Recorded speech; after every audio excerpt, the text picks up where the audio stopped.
Okay, hashtag here. It's time of the year where I actually start talking about food again, nutrition, carbs, proteins and fats. But I'm going to start off with some interesting facts. We'll start with carbohydrate.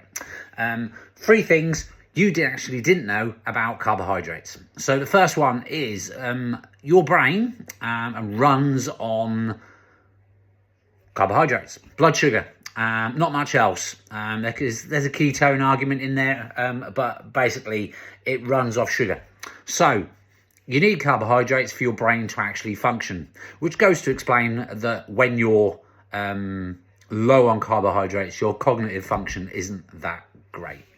So, second thing about carbs, second interesting fact.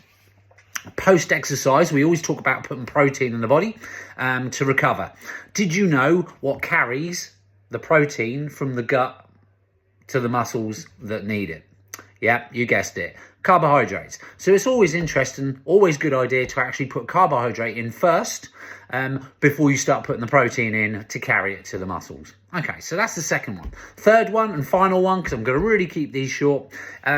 Basically, eating whilst you're exercising actually is more important than eating afterwards. What I mean by that is actually keep stoking the fires rather than you dig yourself a hole and then you're in deficit, and it could take you up to 48 to 72 hours to actually get that deficit back actually into your muscles.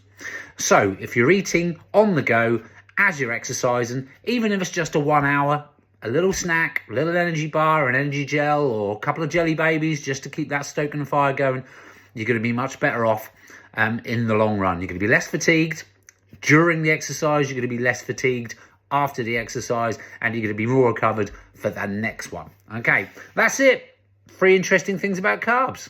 Protein next. Ciao.